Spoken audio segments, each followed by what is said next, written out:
Bonjour, donc dans cette vidéo, nous allons commencer un nouveau thème qui va être le thème 4 où nous allons aborder le système immunitaire qui est en fait le système qui va permettre de défendre notre organisme. Donc ce thème va s'organiser en 4 chapitres et dans cette vidéo, nous allons commencer le premier chapitre qui est le soi, le non-soi et les acteurs de l'immunité. Donc pour ce chapitre, il n'y a pas de polycopier, il va donc falloir prendre une feuille à la maison, noter les éléments importants du cours, donc je vous signalerai lorsqu'il y a des choses importantes à noter, et malheureusement il va aussi falloir faire certains schémas à la maison, donc on essaiera de faire les schémas les plus essentiels. Donc pour commencer ce chapitre 1, soi, non-soi et système immunitaire, nous allons faire une petite introduction. Alors, il faut savoir qu'à tout instant, notre organisme est sujet à des attaques extérieures, donc il y a des bactéries, il y a des virus, il y a des parasites qui sont dans notre environnement, et qui peuvent potentiellement nous rendre malades, parce qu'ils sont pathogènes, et donc nous attaquer. Ce sont des ennemis extérieurs. Il faut aussi savoir qu'il existe des ennemis qu'on dit intérieurs, par exemple quand il y a des cellules cancéreuses qui apparaissent dans notre corps, ce sont des ennemis, et pourtant ils sont à l'intérieur de notre corps. Donc, pour lutter contre cet ennemi qui peut être extérieur ou intérieur, il existe une multitude de systèmes de défense qui va être mis en place par notre système immunitaire. Notre système immunitaire, c'est les petits soldats de notre corps qui vont permettre de nous défendre contre l'ennemi, qui viennent de l'extérieur ou de l'intérieur. Pour cette introduction, on va d'abord noter deux définitions, la définition de système immunitaire et la définition de réponse immunitaire. Alors, le système immunitaire, c'est un système, donc c'est un ensemble d'organes et de cellules qui sont à la base du mécanisme de défense de notre corps. Donc c'est tous les organes et toutes les cellules qui sont les petits soldats pour défendre notre corps contre l'ennemi. La réponse immunitaire, quant à elle, c'est la mise en place des mécanismes de défense suite à la reconnaissance d'un corps étranger. Donc ça va être l'attaque de nos soldats contre le corps étranger. Donc pour cette introduction, la seule chose qu'il fallait noter était les deux définitions précédentes.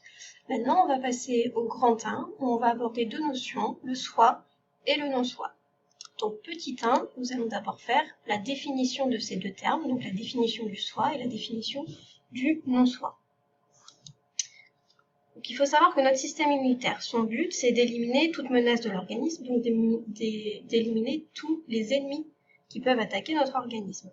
Donc le but de ce système immunitaire, ça va être de nous défendre contre ce que je vais appeler les méchants.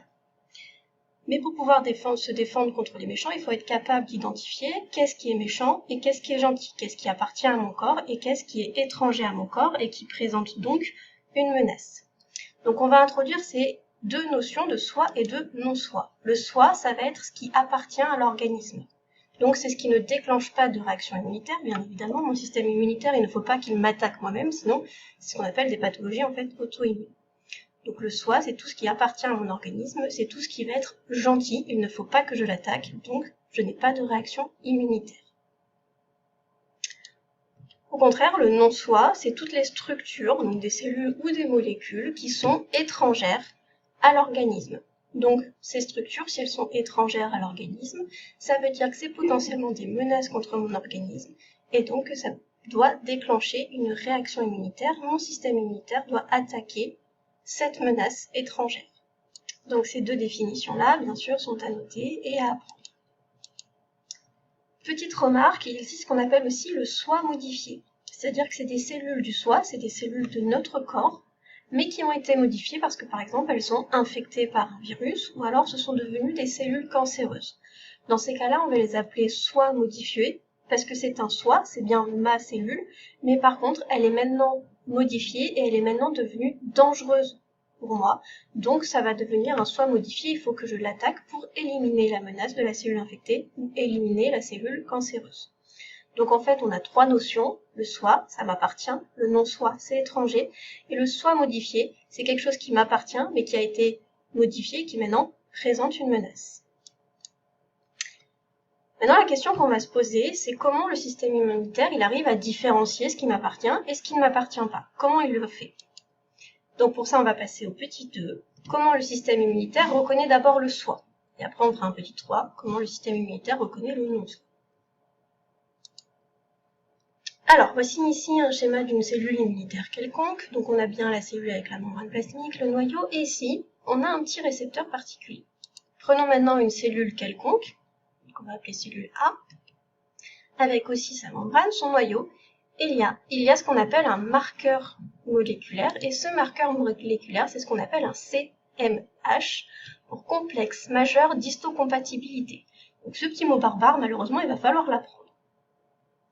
Donc ça, c'est une structure moléculaire qui est à la surface de la membrane plasmique de la cellule et qu'on appelle un CMH, complexe majeur d'histocompatibilité. Ce complexe majeur d'histocompatibilité, en fait, on voit qu'il est compatible ici avec le récepteur de ma cellule immunitaire. Donc ici, la cellule immunitaire a reconnu le CMH, donc la cellule immunitaire, elle s'est dit, ok, cette cellule, c'est du soi, c'est donc du gentil, je ne dois pas déclencher de réponse immunitaire. Donc ce qui permet à la cellule immunitaire de reconnaître que la cellule appartient bien au soi, c'est ce CMH, ce marqueur moléculaire, qui est donc ce qu'on appelle un marqueur du soi. Il faut se dire que ce petit CMH, c'est comme si on avait un panneau sur la cellule qui disait que c'est une molécule qui m'appartient, que c'est quelque chose de gentil, qu'il ne faut pas l'attaquer. Prenons maintenant une autre cellule, donc une cellule qu'on va appeler B, qui est une cellule qui provient d'un autre organisme. Donc comme elle provient d'un autre organisme, elle va avoir en fait un autre CMH, parce que chaque organisme, chaque être vivant a un CMH qui lui est propre. Donc on voit ici que le CMH, ici on est représenté sous forme de carré, et on voit donc qu'il n'est pas vraiment compatible en termes de forme avec la cellule immunitaire. Ce qui fait que lorsque la cellule immunitaire va se rapprocher de la cellule pour l'observer, voir si c'est du soi ou du non-soi, ici, il ne va pas y avoir reconnaissance entre ce récepteur et le CMH, car il n'y a pas complémentarité de forme. Il ne va donc pas y avoir interaction entre ce récepteur et le CMH. Il y a donc non-reconnaissance du CMH, du coup la cellule immunitaire, elle va se dire que cette cellule-là, ce n'est pas du soi. Si ce n'est pas du soi, ça veut dire que c'est du non-soi. Et donc ça veut dire que c'est étranger. Il faut déclencher une réponse immunitaire imminente. Donc si on résume, et donc c'est ce qu'il faut noter, ce qu'il y a dans cet encadré, c'est que le système immunitaire arrive à distinguer le soi du non-soi grâce à la présence de marqueurs moléculaires. Donc, ces marqueurs moléculaires, c'est des molécules qui sont situées à la surface des cellules et des molécules. Ces marqueurs, en tout cas sur une cellule du corps, c'est ce qu'on appelle des complexes majeurs d'histocompatibilité. Donc le CMH d'un individu, c'est le marqueur du soi. On continue maintenant sur ce CMH. Si on zoome un petit peu sur ce CMH, à quoi il ressemble, donc c'est en fait une protéine qui est constituée de plusieurs sous-unités avec un ancrage dans la membrane plasmique. Ici, on reconnaît bien la membrane plasmique avec sa bicouche phospholipidique. Donc si c'est une protéine forcément, ça résulte de l'expression du génotype. Donc si j'ai une protéine, c'est que j'ai eu l'expression d'un gène. En fait, c'est d'un ensemble de gènes qui est présent sur le chromosome 6. Et donc, ça nous confirme donc que chaque CMH, il va être spécifique à un individu parce qu'il est en fait spécifique du génome de l'individu.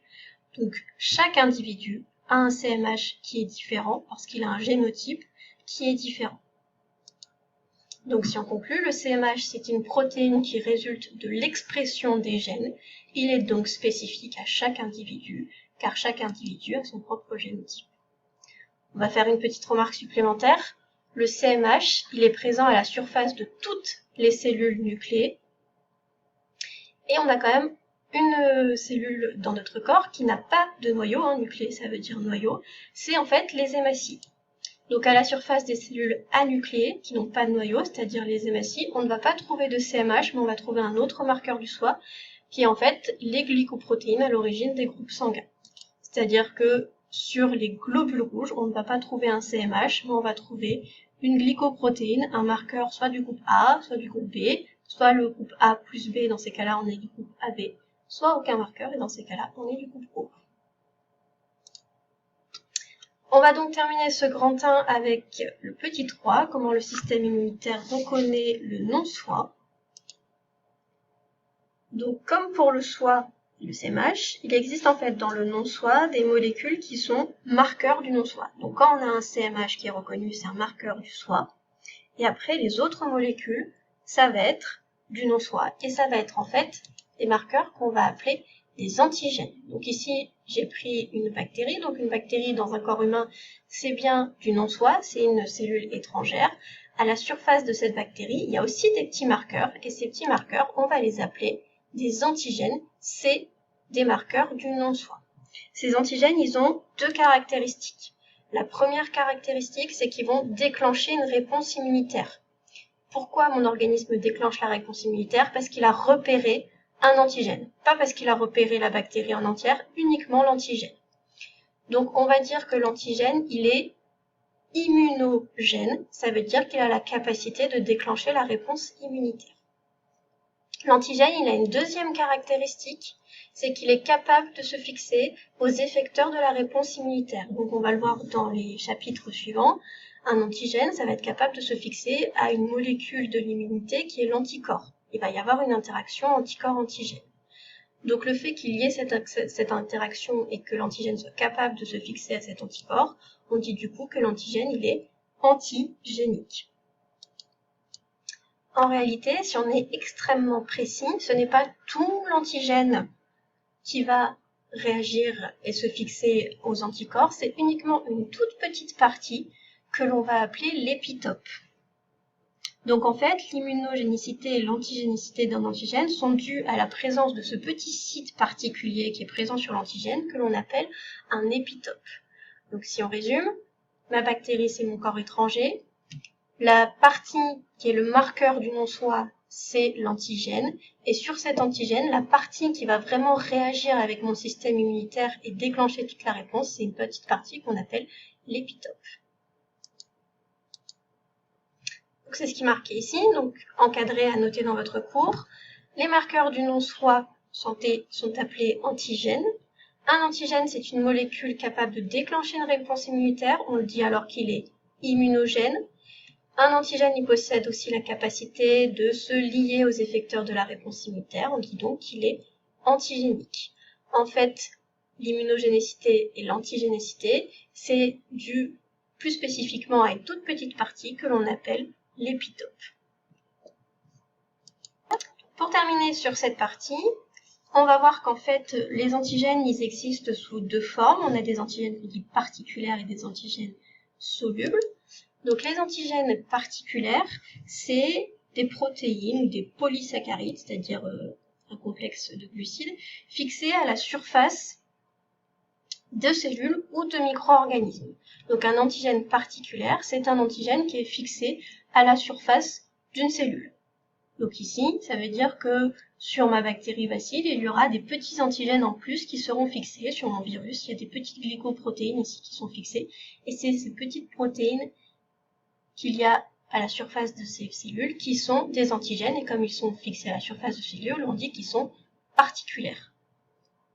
La deuxième catégorie d'antigènes que l'on retrouve, c'est les antigènes qui sont dits solubles. Donc les antigènes solubles, c'est des protéines ou des polysaccharides, mais qui cette fois sont libres. Ils ont été sécrétés par un micro-organisme ou par des cellules, mais en tout cas, ils sont libres dans le cytoplasme ou dans l'organisme. Donc on différencie bien les deux. Antigènes particulières, c'est des antigènes qui sont accrochés à une cellule. Antigènes solubles, c'est des antigènes qui sont libres, des petites molécules qui se baladent toutes seules. Donc on va pouvoir marquer ça dans le cours et terminer ce grand 1. Les antigènes, ils se présentent donc sous deux formes. On peut avoir des antigènes qui sont particulières, c'est-à-dire que c'est des protéines, des polysaccharides, c'est des antigènes qui sont fixés à la surface de cellules ou à la surface de micro-organismes.